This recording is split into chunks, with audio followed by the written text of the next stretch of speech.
Seoul blew my mind in the best way. I was totally unprepared for all the beauty I'd see, the places that literally took my breath away, the people I'd meet, the food I'd experience, and the freedom I'd find there. I expected God's presence. I always expect that. But you never really know just how he's gonna show up. And that always has me along for the ride. But I've learned that the ride is never really just for me. So here I am to share some of these moments with you. Wow. Wow. So I've decided I wanna stay.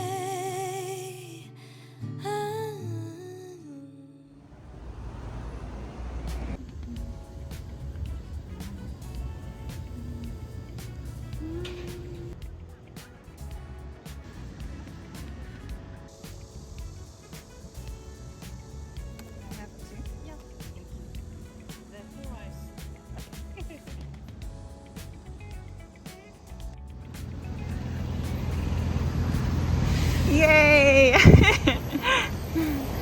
At times like this, I honestly just always really hope for the best. And I kind of expect the best too. Becky is in fact a lot of things, and not one of them is Korean, if you couldn't tell. She's German, but she grew up in Egypt and has been to probably every country you can think of, and she was here to study Korean. We met up to hike this mountain together. You might be used to hearing the question, do you prefer the mountains or the city? And if you're like me and you have such a hard time choosing because you love elements of both, you'll be happy to hear that in this city, you don't have to choose. It's so wild to me how Seoul is built amidst over 40 different mountains. So in the middle of the city, there are countless hiking trails. This is all in the city. I have never been in a city like this before. We're right there where you see the big gate, but in front of it, and we took the bus and went and came here somewhere. And then we walked up all the way. Okay, so I'm sure you're just dying for me to answer the question, how in the world did I get connected with this person in the first place? And the answer is the Lord. Becky was actually planning to visit Japan, so she had reached out to a friend who had just been there, and that friend had stayed at my house, so the friend connected us. But I felt like the Lord was saying that week wasn't going to be a good time to host her, so I let her know. Lo and behold, I ended up in Korea that very same week. So it didn't work out for her to stay with me in Japan, but it did work out perfectly for us to meet up here. And it will never not leave me in awe how the Lord creates connections between his children. Becky and I share such a huge heart for the nations, for traveling and experiencing diverse culture, for language learning, adventuring and seeing new places, and meeting all kinds of people. And we spent many full days together and never ran out of things to talk about. It really felt like I've always been meant to be friends with this person. We ended up crossing onto a few different trails as we ascended the mountain, so we were hiking for quite a while, and by the time we got to where we could see the summit, we almost decided to just continue on down the other side of the mountain, but something in me couldn't resist. I just had to go all the way to the top. Okay, so we're gonna go up there and climb that rope.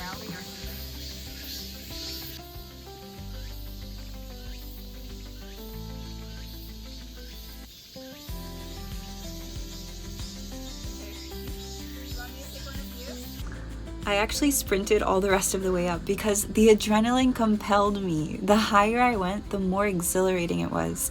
The view became even more spectacular and I felt freer than ever. I couldn't believe my eyes gazing down at all those thousands of buildings and towers and tiny little cars. And I thought, like I do every time I climb a mountain, this was so worth it. Not just the view could have been mediocre and it would have still been worth it. Just the feeling of knowing that I went to the highest point and I couldn't have gone any higher. There's my friend. That always exhilarates me. Going to the end, going to the highest place, going the extra mile. Going beyond what I know or can imagine. I think that's the kind of freedom God designed us to feel. And in this moment, he showed up through that feeling. Wow. Wow. After the hike, Becky introduced me to a new friend called rapokki. What I found surprising about Korean dining is that it's kind of made for groups. So my first few days alone in the city, it was really hard to find a restaurant to eat at that would serve a single person. One place, the owner told me that I'd have to get the meal for two to eat there. But once I met up with Becky, the food scene totally changed. And this was my first taste of it. Okay. So we just go ahead? I guess. You're so nervous. And I put way too much in my bowl, so be sure. Okay. Do they let you take home if you have more? Okay. I will plan to not. I guess some kind of mushroom. This is There's all mushrooms. That's noodles? That's true. Yeah, but that's some kind of veggie. Those are noodles. Okay. And obviously soybean. Those are mushrooms. No idea. Ooh, this is good. This is like fish cake. These are good.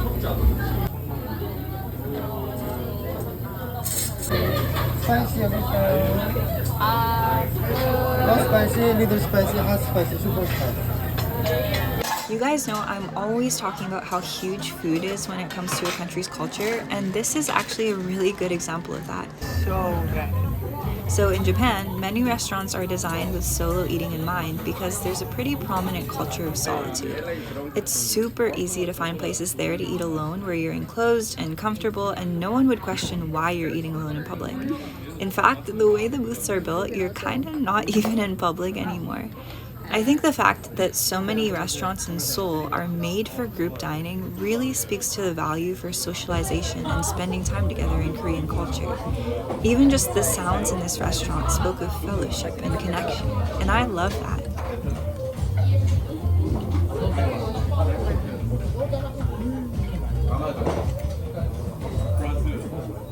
It's like a rice dumpling. So chewy.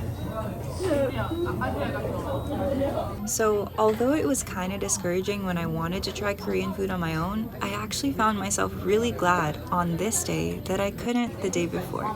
Because I think, in a way, if I was eating it alone, it wouldn't really be Korean dining anyways.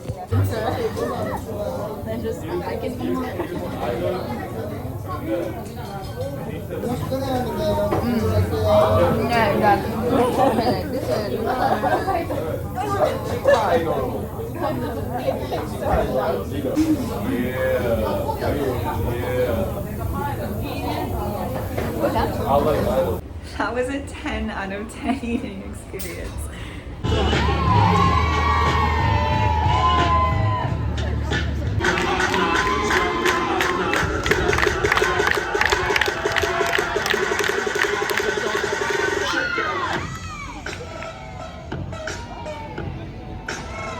After lunch, we explored this popular area called Hongdae. There were so many street performers here every day, and I actually spent a lot of my nights just hanging out in this area because it was so close to my Airbnb.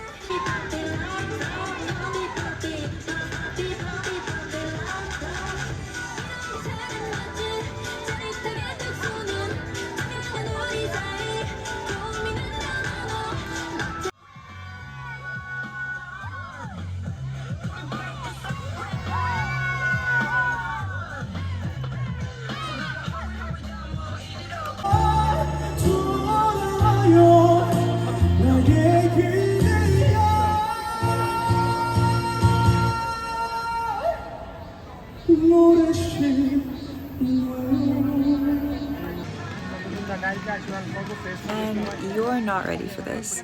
We finished the night off with a majestical encounter of the most perfect dessert in existence. These souffle pancakes were fluffy and soft and slightly sweet and perfectly peachy with the creamiest whipped cream. In Korean. 잘 먹겠습니다. 잘 먹겠습니다. They also came with this not too sweet but very peachy peach syrup, and there were fresh peach slices surrounding them. Fluffy cloud pancakes. If you couldn't tell, the dessert was peach flavored.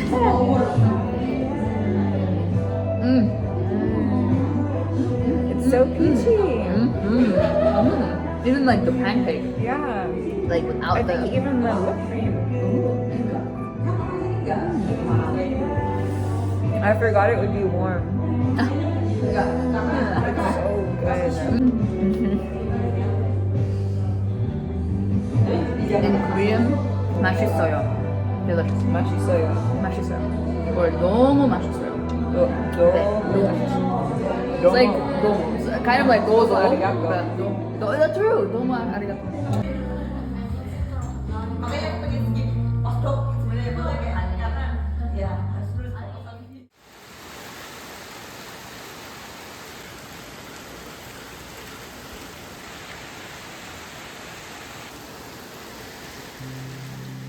God told me on my way to Korea that this trip was going to be a creative retreat, that he wanted to show me his face again, just like when he first invited me to start a YouTube channel with him. And I needed it because of some earthly mindsets that were trying to creep in.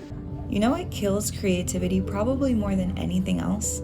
Comparison. If you're always looking at what someone else is doing, how they're doing it, how well they're doing it, how much they're doing it, how fast they're doing it, and you're always secretly within yourself trying to compete, subconsciously taking notes of how to position this or that, researching what words to start out with, calculating how much more you need, you'll never really create something that's authentically you. And you are the greatest asset you have as a human being. You get to put you into what you create. That's what God did when he created everything. The sun to show how his son is the light of the world, the trees to explain how we can abide in him, the mountains to reveal his might and splendor, and the oceans to uncover his vastness. Greatness we'll never fully know the extent of, like we still have never explored so much of the sea. And most importantly, he put himself into his creation when he created you. He made us humans in his image. No one else can do that because no one else is him. God is never threatened by the mere thought of comparison. When we match our lives up against someone else's and wonder why our journey looks so disappointingly different, he's not fazed. I know the plans I have for you, he says gently yet firmly. When we compare our very selves with his other humans, he reminds us that he decided exactly how many hairs would be on our heads, that he took his time picking up the needle that he'd use to knit you precisely together inside of your mother's womb. He looks at you and me, his most beloved creation, and he's most in love with how different every one of us is, yet simultaneously showcasing the same image, himself.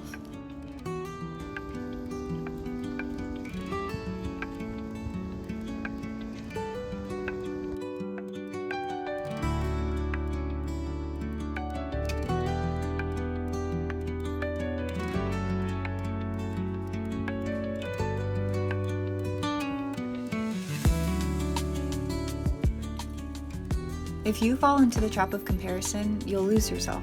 Creating will become exhausting. Nothing you make will seem good enough. Eventually, your art will end up looking like a cookie-cutter version of someone else's art. But if you really be yourself, if you really don't worry or even think about what others will think, if you're connected to the source, that is, the master creator, and you get all your inspiration and identity and passion from him, then you can create something really marvelous. Then you can create true art, the way it was intended to be created. It's not a competition, it's not a race, or at least not a sprint, and you can't lose unless you compare.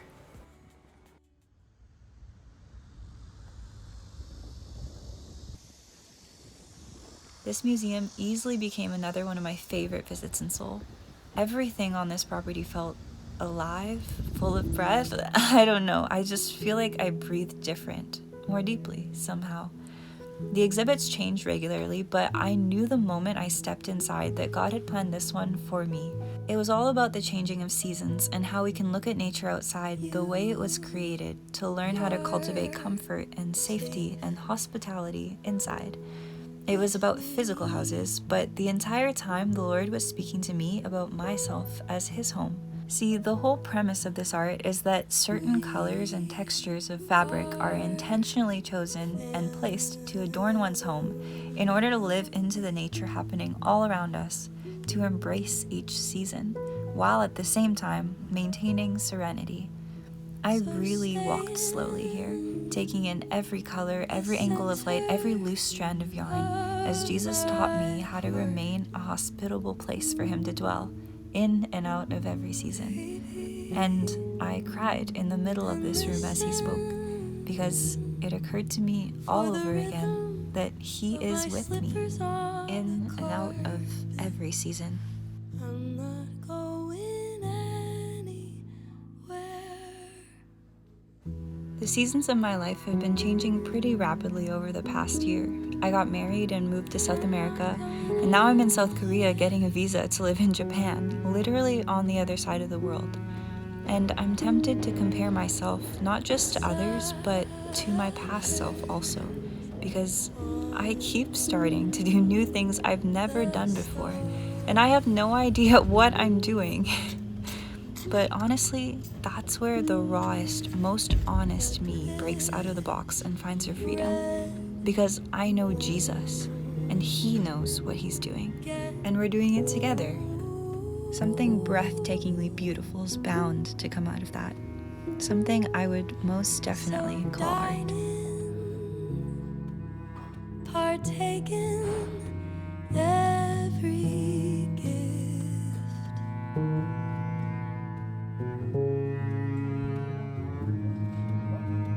Each year found, I will even do the dishes when we're finished. 'Cause I'm not going anywhere.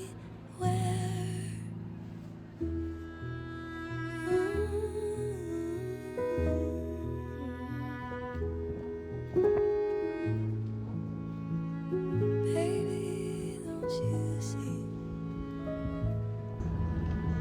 You are safe with me.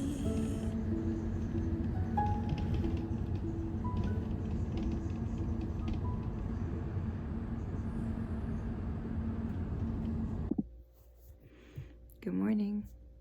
I've been waiting for this day.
It's getting so beautiful. Wow, wow, wow, wow. It's so pretty. I'm so I bet it's even prettier on the way.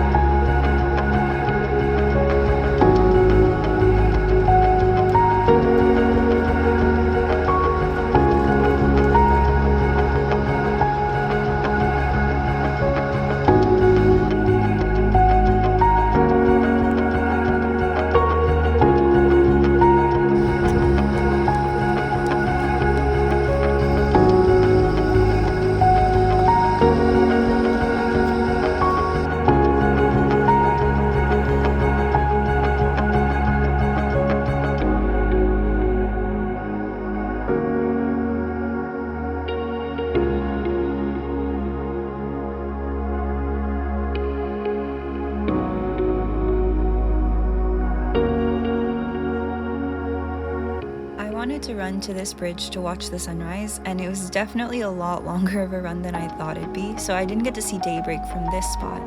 But, as he always does, the Lord had better plans in mind for my morning than I did.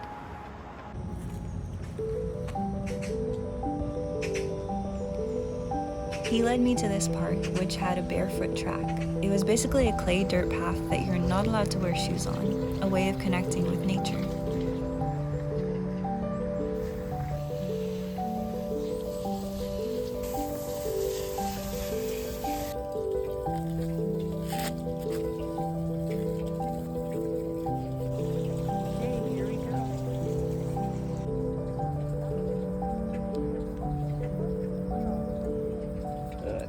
Squishy, so squishy, so squishy, so squishy.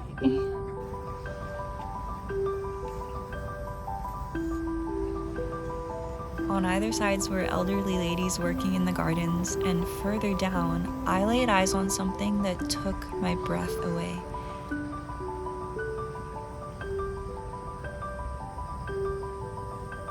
A vast rosarium stretched out beside me, complete with paths to walk among the flowers. I felt like I was dreaming with each step. Roses carry a really special meaning between me and the Lord, one I'll share with you all someday. So the significance of this moment was indescribable. And it was here that, you guessed it, I turned off my phone again. To walk through those rose paths alone with the one who brought me there. But afterward, I turned it back on because I wanted to capture this moment, to remember forever and ever the joy I have when the Lord Himself takes me on a date. I've been thinking a lot lately about how God is our Father, remembering the moment around 4 years ago when I was in prayer and He told me that the next season coming would be characterized by daughtership. I thought He just meant the next few months or so, but He meant the rest of my life. The things He taught me in that season are my foundation forever, and moments like this are just Him reminding me of that. He's my Father, and I'm His daughter, and this is my freedom. This is all my freedom. I'll get lost in those eyes a couple million times, 'cause I'll be here forever and ever. What a way to spend my time. Da da da da da da da da. Hey, the song in my heart that ministers to you, like a work of art. You say I move you, I wanna move you, like the first time I saw you. I wanna see you again. Hey, like the first time I sang, I wanna sing it again. Oh, I'll be here forever and ever, and you keep getting better and better. I'll get lost in those eyes. Today's my last day in Seoul. I'm asking the Lord what we should do today, and I have a couple ideas. I wanted to try bingsu the entire time I've been here, and I haven't tried it yet, so there's a place right next door, I might go and do that. But first, let's make some breakfast.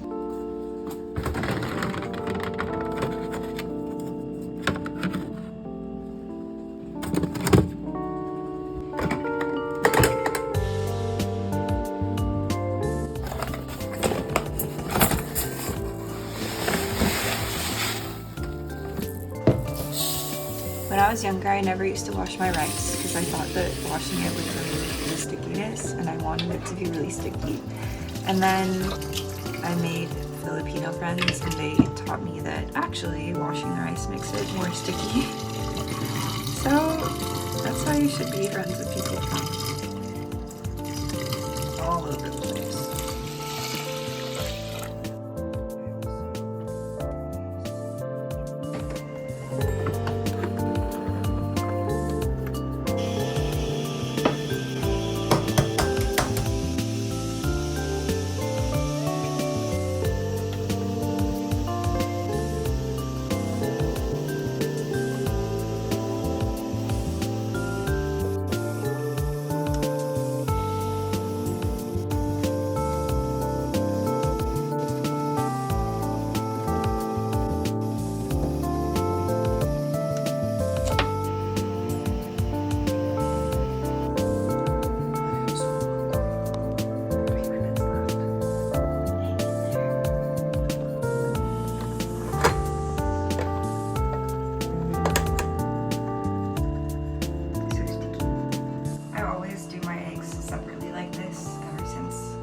this is what I do.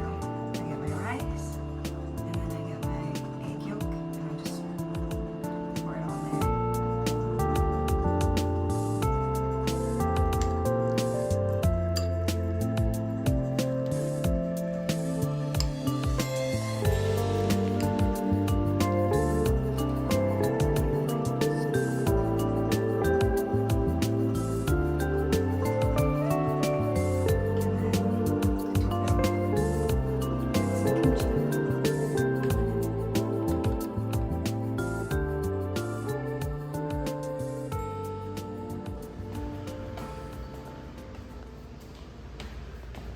Like, what in the world?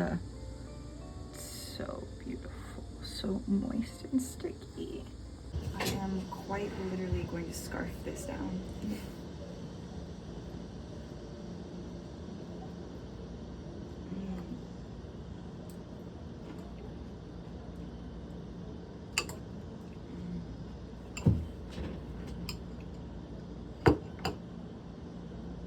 It's so good. I'm telling you, the raw egg yolk is so good. A lot of people do raw egg white too. I just don't like the sliminess of it. So I cook my egg white. And then I can add in flavor and stuff there with the kimchi and the soy sauce.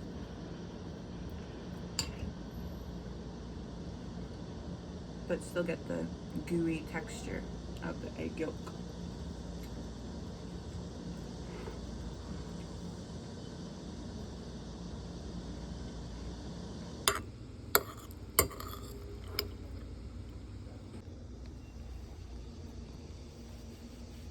Something tells me it's time for breakfast dessert. Concrete warm under my bare feet. Crowds moving like a heartbeat. Skipping stones in city streams we find.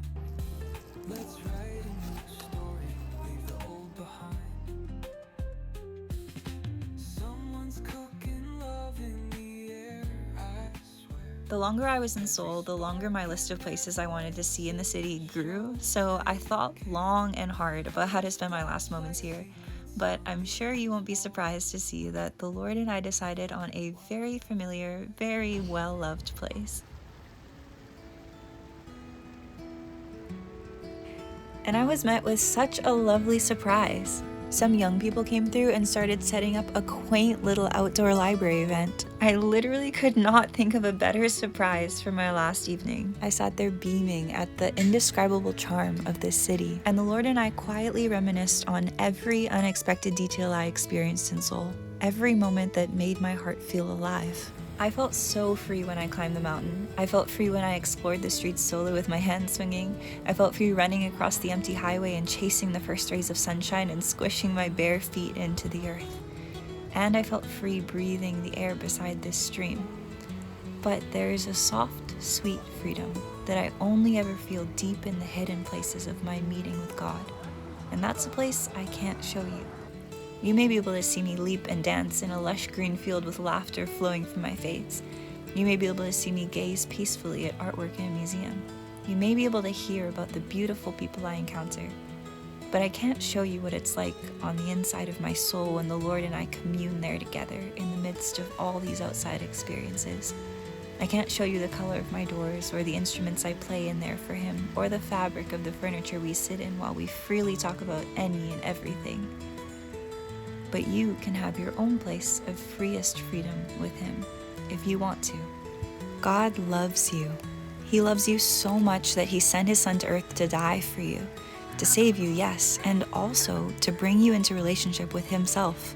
He wants you to know Him. He wants you to know that His name is Jesus.